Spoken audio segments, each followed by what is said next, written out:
Yeah, this movie deserves a full review. Maybe I'm getting older, but 28 years later moved me to tears. I didn't expect it to, but the quality and ambition of the direction and writing from Alex Garland and Danny Boyle really gave the movie something to shoot for that I think Danny Boyle absolutely nailed. It is the most visionary directed movie I've seen this year, even more so than Sinners.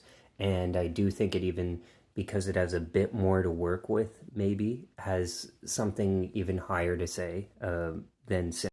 Is it actually a better movie than Sinners? The writing has some plot holes that you could drive a car through, as is notable with most Alex Garland movies. But I remember watching this movie last night, being so moved, and at the same time thinking, wow, I can't wait to see what kind of third act BS Alex Garland comes up with to ruin the movie at the end.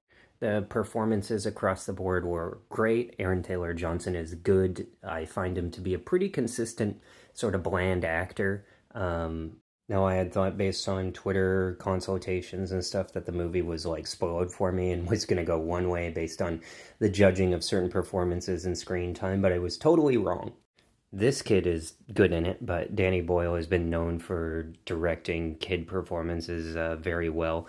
Very good use of children in this movie.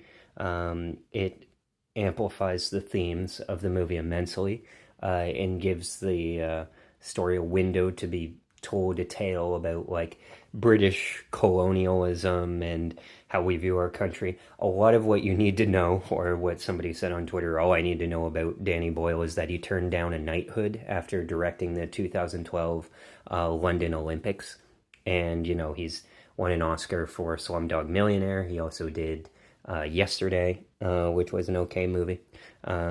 He, to me, is probably the most punk rock director working today, at least in the British sense. His musical choices, even during like terrifying scenes or very dramatic scenes, is very unique and would terribly unbalance the movie if anyone else did or seemed too ridiculous or take you out of it. But yeah, I really vibed with Danny Boyle's direction in this movie, although I found some annoying elements like the way they use the cameras to be very annoying.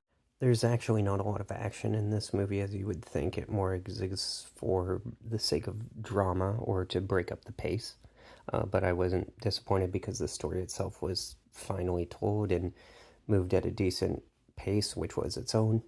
By the way, let's not act like this wasn't a deliberate ploy by the filmmakers to troll us, because who else do you know with that haircut and cheekbones? That's thin.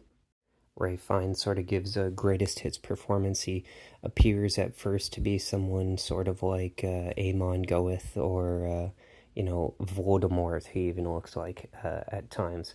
But he's equal parts, who he was in Conclave and stuff. So it's like a perfect amalgamation of who Ray Fiennes is in a very short amount of time, screen time. That's effective. And of course, Jodie Comer is great here, based on Alex Garland's writing of women in previous stuff, aside from, maybe Annihilation, which feels like it was a group of guys changed to girls, even though I know it's based on a novel and whatnot. I find that although it slips into sort of traditional imagery and ideas about men and women, that's elevated by Danny Boyle and Garland building on the themes of like colonialism and people's place in the world and stuff, which fits with the, father-son family needs. That is a thread that runs from the beginning of the movie to the end. Now, this is part of a trilogy of films. It opened to its budget worldwide. It cost 60 million after taxes, and the next movie comes out not 28 weeks from now, but 29 weeks from now, because apparently the first weekend of January isn't a good enough horror release date for Sony. They have to ruin everything that's perfectly, so it's coming out in the US MLK weekend, and is from the director of Candyman, but also The Marvels. So there's a bit to worry about, but it's the second in a trilogy, so you can always flop the second if you land the ship in the third, similar to how the prequel is operated. So overall, I'm looking forward to it. 28 years later is one of my top movies of the year. Great performances, especially from this kid, and it had a lot to say. Brilliant direction from Danny Boyle that I do think deserves an Oscar nomination, but due to its genre won't be nominated.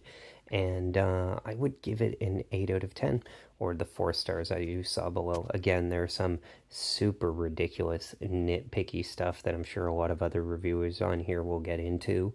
But overall, I'll say the movie hits more than it misses thanks to great direction, even though it slips into pretty traditional writing thematic language.